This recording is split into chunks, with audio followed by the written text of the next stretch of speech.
നമസ്കാരം, ഞാൻ doctor Anupriya, medical oncologist SUT hospital Trivandrum.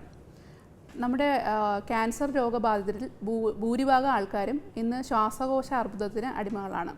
Lung cancer എന്ന് പറയുന്നത് നമുക്ക് പല രീതിയിൽ അതിൻ്റെ രോഗലക്ഷണങ്ങൾ ഉണ്ടാകാം. മിക്കവാറും ആരംഭത്തിലുള്ള അല്ലെങ്കിൽ ഏർലി സ്റ്റേജിലുള്ള ലങ് ക്യാൻസറുകളിൽ പ്രത്യേകിച്ച് രോഗലക്ഷണങ്ങളോ കാര്യങ്ങളോ ഒന്നും തന്നെ ഉണ്ടാകണമെന്നില്ല. മിക്കവാറും രോഗലക്ഷണങ്ങൾ പ്രകടിപ്പിക്കുമ്പോൾ അതൊരു അഡ്വാൻസ് സ്റ്റേജിലേക്കായിരിക്കും വരുന്നത്. കോമൺലി കാണുന്ന രോഗലക്ഷണങ്ങൾ എന്തെന്നാൽ വിട്ടുമാറാത്ത ചുമ, അല്ലെങ്കിൽ ചുമയ്ക്കുമ്പോൾ കഫത്തിലൂടെയുള്ള രക്തം വരുന്നത്, അല്ലെങ്കിൽ ശ്വാസം മുട്ടൽ, അല്ലെങ്കിൽ കഴുത്തിലോ അല്ലെങ്കിൽ ശരീരത്തിൻ്റെ മറ്റു ഭാഗങ്ങളിലോ വരുന്ന മുഴകളായിട്ട് വരാം. അല്ലെന്നുണ്ടെങ്കിൽ നമുക്ക് ബാക്ക് പെയിനോ, അല്ലെങ്കിൽ ചിലപ്പം ചിലർക്ക് ഇതിൻ്റെ സ്പ്രെഡ് ചെയ്തേക്കുന്ന സിംറ്റംസ് ആയിട്ടുള്ള ബ്രെയിനിലോട്ടൊക്കെ സ്പ്രെഡ് ചെയ്തിട്ടുണ്ടെങ്കിൽ ബ്രെയിനിൽ ഉണ്ടാകുന്ന സ്ട്രോക്ക് പോലുള്ള സിംറ്റംസോ അല്ലെങ്കിൽ ജെന്നി പോലുള്ള സിംറ്റംസോ ഒക്കെ ആയിട്ട് വരാം. അപ്പോൾ ഇത്തരത്തിലുള്ള രോഗലക്ഷണങ്ങളായിട്ട് മിക്കവാറും പേഷ്യൻസ് വരുമ്പോഴായിരിക്കും നമുക്ക് ഇതുപോലെ ഒരു ശ്വാസകോശത്തിലൊരു മുഴയോ അല്ലെങ്കിൽ അതിൻ്റെ ഭാഗമായിട്ടാണ് ഈ പറഞ്ഞ പ്രശ്നങ്ങൾ ഉണ്ടായേക്കെന്നുള്ള കാര്യം കണ്ടുപിടിക്കുന്നതും. അതിലൂടെയാണ് ശ്വാസകോശ ക്യാൻസറിൻ്റെ ഒരു രോഗനിർണയത്തിലേക്ക് മിക്കവാറും പേഷ്യൻസ് എത്തിച്ചേരുന്നത്. നമുക്ക് ബയോപ്സി ഉണ്ടെങ്കിൽ മാത്രമേ ലങ് ക്യാൻസർ കൺഫേം ചെയ്യാൻ പറ്റത്തുള്ളൂ. ബയോപ്സി നമുക്ക് പല രീതിയിൽ എടുക്കാം.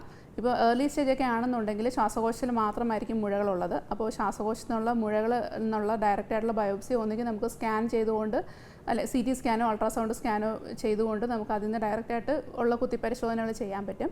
അല്ലാന്നുണ്ടെങ്കിൽ കുറച്ചുകൂടി ശരീരത്തിൻ്റെ ഈ നമ്മുടെ ശ്വാസക്കുഴലിനോട് അടുപ്പിച്ചിട്ടുള്ള ട്യൂമേഴ്സ് ആണെന്നുണ്ടെങ്കിൽ നമുക്ക് ബ്രോങ്കോസ്കോപ്പി, അതായത് ശ്വാസനാളിയിൽ കൂടെ ഒരു ട്യൂബ് ഇട്ടിട്ട് അതിൽ കൂടെ ഉള്ള ബയോപ്സി എടുക്കുന്ന പ്രൊസീജിയറും കാര്യങ്ങളും ചെയ്യാൻ പറ്റും. ഇപ്പോൾ ബയോപ്സി ഇത് അല്ലാതെ നമുക്ക് ഏതെങ്കിലും സ്ഥലത്തോട്ട് സ്പ്രെഡ് ചെയ്തിട്ടുണ്ടെങ്കിൽ, ഇപ്പോൾ ലിവറിലോട്ടോ അല്ലെങ്കിൽ എല്ലുകളിലോട്ടോ അല്ലെങ്കിൽ കഴുത്തിലുള്ള കഴലകളിലോട്ടോ ഒക്കെ ആണെന്നുണ്ടെങ്കിൽ ആ സ്പ്രെഡ് ചെയ്ത ഭാഗത്തു നിന്നുള്ള ബയോപ്സി എടുത്തിട്ട് നമുക്ക് ലങ് മാലിഗ്നൻസി ഡയഗ്നോസ് ചെയ്യാം. പൊതുവേ ലങ് മാലിഗ്നൻസി രണ്ട് തരത്തിലാണുള്ളത്, നോൺ സ്മോൾ സെല്ലും സ്മോൾ സെൽ ടൈപ്പും. ഇത് നമുക്ക് ബയോപ്സിയിലൂടെ ആയിരിക്കും കൃത്യമായിട്ട് അറിയാൻ പറ്റുന്നത്.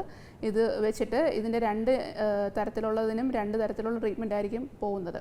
മെയിനായിട്ട് ക്യാൻസർ ചികിത്സ, ശ്വാസകോശ ക്യാൻസറിൻ്റെ ചികിത്സയിൽ ഇമ്പോർട്ടൻ്റ് ആയിട്ടുള്ള കാര്യങ്ങളിൽ കീമോതെറാപ്പി, റേഡിയേഷൻ, ഇമ്മ്യൂണോതെറാപ്പി എന്നിവ കാര്യങ്ങൾ വരുന്നുണ്ട്.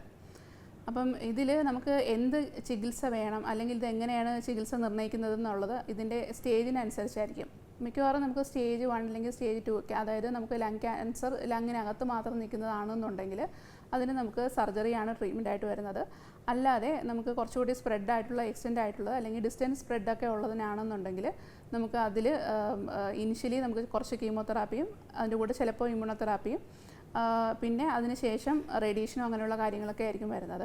ഇപ്പോൾ ഉള്ളൊരു മേജർ അഡ്വാൻസ് എന്തെന്ന് വെച്ചാൽ ഇതിൽ നോൺ സ്മോൾ സെൽ ടൈപ്പിൽ വരുമ്പം നമുക്ക് കുറച്ച് ജെനറ്റിക് മ്യൂട്ടേഷൻ അല്ലെങ്കിൽ ജനിതക വ്യത്യാസമുള്ള തരത്തിലുള്ള ശ്വാസകോശ ക്യാൻസർ ആണ് എന്നുണ്ടെങ്കിൽ അതിന് കുറച്ച് കീമോതെറാപ്പിയോ കാര്യങ്ങളോ ഒന്നും തന്നെ വേണ്ടി വരാതെ കുറച്ച് ഗുളികകളിലൂടെ നമുക്ക് അതിൽ നല്ല രീതിയിലുള്ള ഒരു സർവൈവൽ ഇപ്പം കണ്ടുവരുന്നുണ്ട്. അതുകൊണ്ട് തന്നെ ഈ ബയോപ്സി എടുക്കുമ്പോൾ നമുക്ക് കുറച്ചുകൂടി അധികം ടിഷ്യൂ കിട്ടുന്ന ആ ടിഷ്യൂ ആണ് നമുക്ക് ഇതിന് വേണ്ടിയിട്ട് ടെസ്റ്റിങ്ങിന് വിടുന്നതും. അതിൽ നമുക്ക് മ്യൂട്ടേഷൻ എന്തെങ്കിലും പോസിറ്റീവ് ആണെങ്കിൽ അതിനനുസരിച്ചിട്ടുള്ള ഗുളികകൾ മാത്രം ഉപയോഗിച്ച് നമുക്ക് ചികിത്സ തുറന്നെടുക്കാൻ പറ്റുന്നതുമാണ്.